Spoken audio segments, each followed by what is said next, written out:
और अब बात कर लेते हैं एक राजनीतिक खबर की। आज 1 जुलाई है और जिस तरह का घटनाक्रम भारतीय जनता पार्टी के भीतर चल रहा है बहुत तेजी से, उसके बाद ये लग रहा है कि अब बीजेपी को अपना नया अध्यक्ष इस जुलाई के महीने में पक्का मिल जाएगा।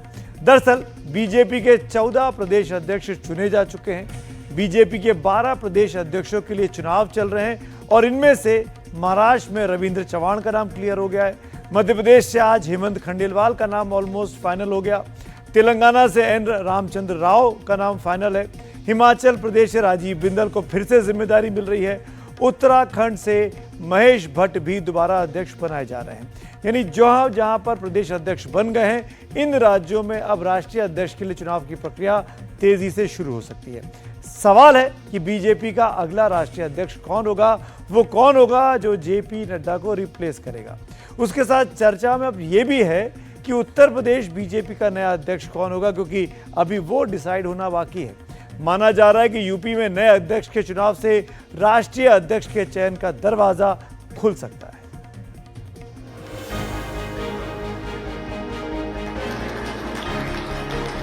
एक्सटेंशन पर चल रहे बीजेपी के अध्यक्ष जेपी नड्डा का वारिस कौन होगा, ये सवाल आज बीजेपी में सबसे ज्यादा कौतूहल का विषय है। जिन नामों की चर्चा चल रही है उनमें मनोहर लाल खट्टर हैं, शिवराज सिंह चौहान हैं, धर्मेंद्र प्रधान हैं और भूपेंद्र यादव हैं। अब सवाल है कि इनमें से ही किसी के सिर पर ताज सजेगा या कोई छुपा रुस्तम है। लेकिन एनडीटीवी को जो जानकारी मिल रही है उसके मुताबिक इतना साफ है कि नए अध्यक्ष के चयन में आरएसएस की पसंद की भूमिका होगी। फिर वैसे व्यक्ति को कमान मिलेगी जिसमें संगठन और सरकार में तालमेल बिठाने की क्षमता हो। उसकी प्राथमिकता संगठन को मजबूत करना हो और एक नजर 2029 के लोकसभा चुनाव पर हो। ये तय है कि बीजेपी के अगले राष्ट्रीय अध्यक्ष के चयन में आरएसएस की बड़ी भूमिका होगी।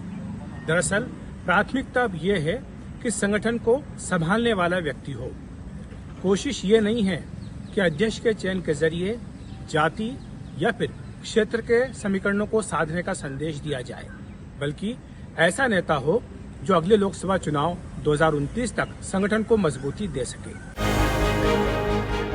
राज्यों और केंद्र शासित प्रदेशों के हिसाब से बीजेपी के पास कुल 37 प्रदेश अध्यक्ष होते हैं, जिनमें से 19 के प्रदेश अध्यक्ष चुने हुए हों तो राष्ट्रीय अध्यक्ष का चुनाव हो सकता है।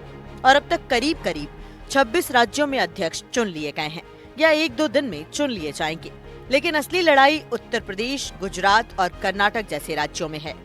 कर्नाटक में पूर्व मुख्यमंत्री येदियुरप्पा एक बार फिर लिंगायत वोटों की ताकत दिखाकर अपने बेटे विजयेंद्र को ही अध्यक्ष बनवाना चाहते हैं, जिसके कारण बात फंसी हुई है, क्योंकि विजयेंद्र की सबसे बड़ी योग्यता यही है कि वो येदियुरप्पा के बेटे हैं। लेकिन असली लड़ाई उत्तर प्रदेश में है। यूपी में प्रदेश अध्यक्ष के लिए जिन ओबीसी चेहरों पर चर्चा हुई उनमें पशुधन मंत्री धर्मपाल सिंह और केंद्रीय मंत्री बीएल वर्मा आते हैं और दोनों लोध बिरादरी से संबंधित हैं। ओबीसी चेहरों में पूर्व केंद्रीय मंत्री साध्वी ज्योति निरंजन और राज्यसभा सांसद बाबूराम निषाद के नाम पर भी चर्चा चल रही है। इसके अलावा आदित्यनाथ की पसंद के तौर पर 2 नाम सामने हैं, जिनमें जल शक्ति मंत्री और पूर्व प्रदेश अध्यक्ष स्वतंत्र देव सिंह हैं, तो ब्राह्मण चेहरे के रूप में दिनेश शर्मा बताए जा रहे हैं। जबकि दलित समाज से पूर्व केंद्रीय मंत्री रामशंकर कठेरिया के साथ विद्यासागर सोनकर और विनोद सोनकर के नाम पर चर्चा हुई है। पार्टी के सूत्रों के मुताबिक 2024 के लोकसभा नतीजों के बाद पार्टी आला कमान किसी ओबीसी चेहरे पर ही प्रदेश अध्यक्ष का दाव लगा सकती है। तो साफ है कि यूपी का प्रदेश अध्यक्ष बीजेपी के लिए इसलिए भी अहम है कि विधानसभा का चुनाव बस 1.5 साल की दूरी पर खड़ा है। दिल्ली से अखिलेश शर्मा की रिपोर्ट, एनडीटीवी इंडिया के लिए।